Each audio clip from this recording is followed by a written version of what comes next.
Welcome to Career Pod, your Audible career fair podcast. I'm your host, Dana Francis.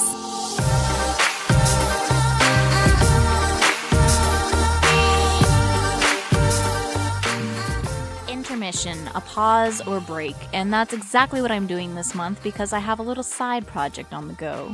One of the lovely things about being multi-passionate is that often in your life you will be drawn to different organizations, different jobs, different careers, education. And for me right now, the little rabbit hole that I managed to somehow get myself into is the funeral industry. I want to say it was a couple years ago now that I heard a TED Talk podcast by Caitlin Doughty. I highly recommend you check it out. It's called A Burial Practice That Nourishes the Planet. And pretty much since that time, whenever we go on road trips now, I will be sitting on my phone, Googling green alternatives in the funeral industry. In our westernized culture here in Canada, death is not something we normally talk about. So the whole idea of green alternatives in the funeral industry is not a conversation that normally comes up. It's probably the little science nerd in me, but there's so many interesting things out there right now that aren't available here in Alberta, or even most of Canada for that matter. There's alkaline hydrolysis, which is also known as water cremation. And many people are turning back to natural burial, the way we used to do things. The unfortunate part is that in a lot of cities, it's a fairly difficult process. Then there's a few other things that have come onto the market, such as Capsula Mundi. I hope I'm pronouncing that right. If not, feel free to message me and let me know how to correctly pronounce it.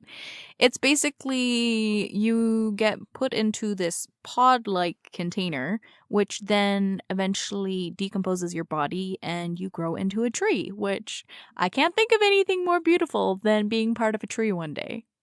Just recently, I've heard of another one called the Mushroom Infinity Suit. So basically, the principle of this one is that you get buried in the suit, and then the suit grows mushrooms, which then breaks down your body and helps neutralize you back into the soil.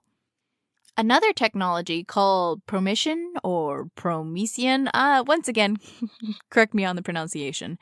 It is basically the process of freeze-drying the body, then vibrating it into basically compost. Yeah, we're talking about some good vibrations. For the planet, that is. Each of these methods of disposition of the human body produce a significantly smaller carbon footprint on the planet. That's why, for the month of October, I have been focusing all of my energy into a petition in Alberta. And it goes a little something like this. We, the undersigned residents of Alberta, petition the Legislative Assembly to urge the Government of Alberta to introduce legislation to amend the Cemeteries Act to explicitly allow for alkaline hydrolysis and other emerging green technologies as approved methods for the disposition of human remains. The last time the Cemeteries Act in Alberta received a major overhaul, it was 1980. To give you some perspective, I wasn't even born yet. Remember cassette tapes? Yeah.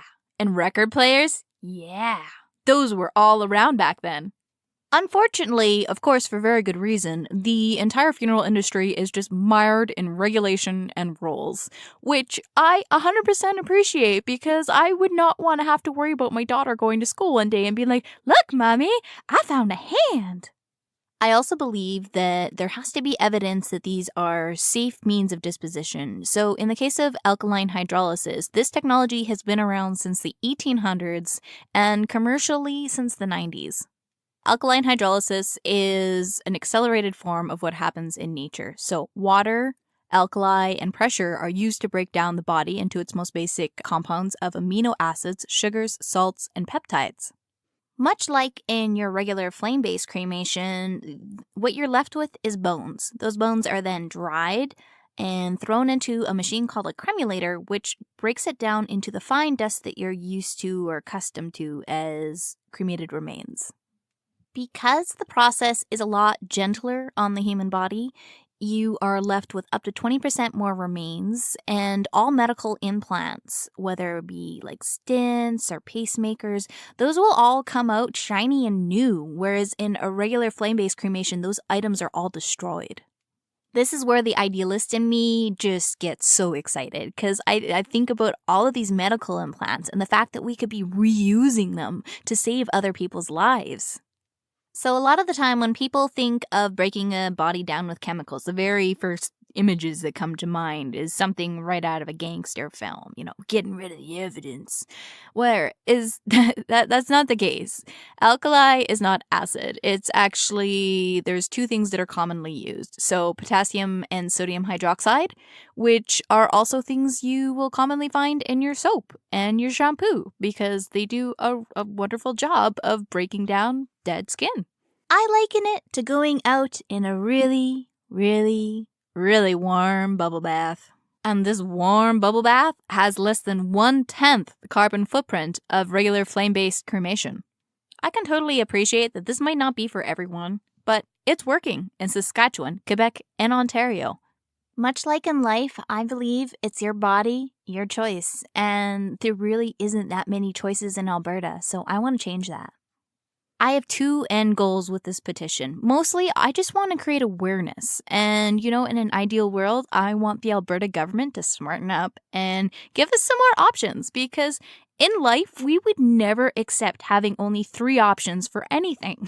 So why are we accepting that in death? And if you're wondering what these 3 options I speak of, they are burial, traditional cremation, and donation to science. A lot of the time, burial, you're pretty much limited to what the particular cemetery allows.